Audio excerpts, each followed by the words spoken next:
করতে হবে। ওয়াইসাম্মি, এরপরে তার একটা সুন্দর একটা নাম রাখতে হবে, ইসলামী নাম। ওয়ায়ুহলাকু রাসুহু, এরপরে মাথা কি করতে হবে? হলক করতে হবে, মুন্টাইতে হবে। তাহলে সপ্তম দিনের সন্তান জন্মগ্রহণ করলে আকিকা করতে হবে, সুন্দর নাম রাখতে হবে, এরপরে কি করতে হবে?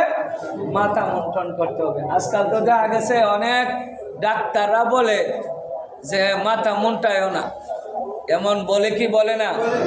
বলেন না, বলে কি না? আমরা ডাক্তারের কথা মানবো না রাসূলুল্লাহর কথা মানবো? বলেন, নবীজির কথা মানবো না ডাক্তারের কথা মানবো? নবীজির কথা স্মরণ রাখবেন। আপনারা কখনোই এই ভুল করবেন না। অনেকে চুল কিন্তু কামায় না, এজন্য দাবি কাটানো, গোসল করানো, সপ্তম দিনে নাম রাখা এবং আকিকা করা এবং মাথা মুন্টানো, এটা সুন্নাত।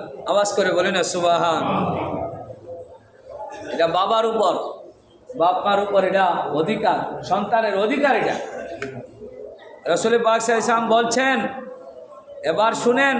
ওয়াকালা রাসূলুল্লাহ সাল্লাল্লাহু আলাইহি ওয়াসাল্লাম মুরু আওলাদুকুম বিসসালাত ওয়া হুম আবনাউস সাব'i সিনিন। মনে রাখবেন, আপনার সন্তানের বয়স যখন কয় বছর? 7 বছর। সবাই বলি কত বছর? আপনার আমার সন্তানের বয়স যখন 7 বছর হবে, তখন সন্তানকে আদেশ করবেন নামাজ পড়ার জন্য। কি করার জন্য? সবাই বলেন না, কি পড়ার জন্য? কে আদেশ করবে? বাবা। বলেন, কে আদেশ করবে? বাবা আদেশ করবে, হুকুম করবেন। বাবা সন্তানকে হুকুম করবেন, আদেশ করবেন সন্তান যেন নামাজ পড়ে। কয় বছর হলে? 7 বছর। ওয়াজরিবুহুম আলাইহা ওয়া হুম আবনাউ উশরিন। আর যখন 10 বছর হবে, কয় বছর? যদি ওই সন্তান নামাজ না পড়ে 10 বছর হলে ওই সন্তানকে কিছু ব্যত্রাঘাত করবেন নামাজের জন্য। কিসের জন্য? সবাই বলি কিসের জন্য? নামাজের জন্য। ওয়াজরিবু, প্রহার করবেন, আঘাত করবেন, মারবেন। আবার ওই মার মারবেন না, সেই মারের ঠেলা একবারে কবর দেশে চলে যায়, এমন মায়ের মারবেন না। শাসন কিভাবে করবেন, কোথায় করবেন? চেহারার মধ্যে মারবেন না। মনে রাখবেন, চেহারার মধ্যে মারা নিষেধ। সন্তান মারবেন, একবারে ওইভাবে মাইরা লাগবেন না। আবার এরকম আসে না? নাই? শাসন করতে হলে ওইভাবে করবেন। এবং সন্তান যখন 10 বছর হবে, তাহলে সন্তানকে আপনার বিছানা থেকে ওয়াফারিকু বাইনাহুম ফিল মাদাজি, আপনার সন্তানকে বিছানা থেকে পৃথক করে দেন।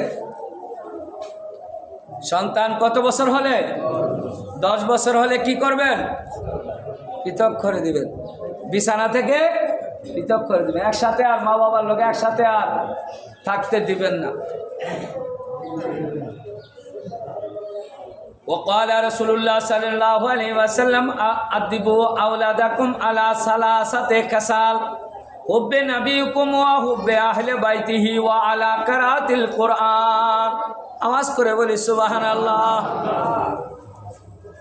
হাদিস শরীফের মধ্যে আল্লাহর হাবিব সাল্লাল্লাহু আলাইহি ওয়াসাল্লাম বলছেন, তোমরা সন্তানকে 3টা জিনিস, বলেন না কয়টা জিনিস? 3টা খাসলত, 3টা স্বভাব সন্তানকে শিক্ষা দিবেন। 1, সন্তানকে শিক্ষা দিবেন আদব, শিষ্টাচারিতা, নম্রতা, ভদ্রতা, আচার ব্যবহার যেন সুন্দর করে, বড়দেরকে যেন শ্রদ্ধা করে, ছোটদেরকে যেন স্নেহ করে, সন্তানকে আদব শিক্ষা দিবেন। 2, হুব্বা নবীকুম সাল্লাল্লাহু আলাইহি সাল্লাম, নবী পাক সরকারে মদিনার ভালোবাসা শিক্ষা দিবেন। কি শিক্ষা দিবেন? 1 নম্বর নবীজির ভালোবাসা শিক্ষা দিবেন, ভালোবাসা। 2 নম্বর আহলে বাইতের পাক পাঞ্জাতনের মহব্বত, ভালোবাসা শিক্ষা দিবেন কুরআনুল কারীম। আওয়াজ করে বলেন সুবহান। আজকাল সন্তানকে তো কুরআন শরীফে কিভাবে, সবাই তো কুরআন শিক্ষা দেওয়ার কাজে সবাই ব্যস্ত থাকি না। আমরা মুসলমান নাম, আমরা কেজি স্কুলে বর্তমানে কেজি স্কুলে ভাড়াই দেয়, সন্তান আর নসিবে কোরআন শরীফ পড়ার নসিব হয় না। কথা বলেন ঠিক কিনা? কোথায় আমরা আছি চিন্তা করেন, রুসম কোথায় গেছে? খবরদার, সন্তানকে আল্লাহর হুকুম, আল্লাহ রাসূলের হুকুম মতে চলাইবেন, নূর নবীজির ভালোবাসা মহব্বত শিখাবেন, আহলে বাইতের ইমাম হাসান, ইমাম হুসাইন, আলী, মা ফাতেমা রাদিয়াল্লাহু তাআলা আনহুমদের পাক পাঞ্জাতনের মহব্বত ভালোবাসা শিক্ষা দিবেন, সন্তানকে কুরআনুল কারীম শিক্ষা দিবেন। এটি যদি শিক্ষা না দিবেন তাহলে বাবা হিসাবে আপনার কাঠগড়ায় কিন্তু একদিন দাঁড়াতে হবে, আসামির কাছে কিন্তু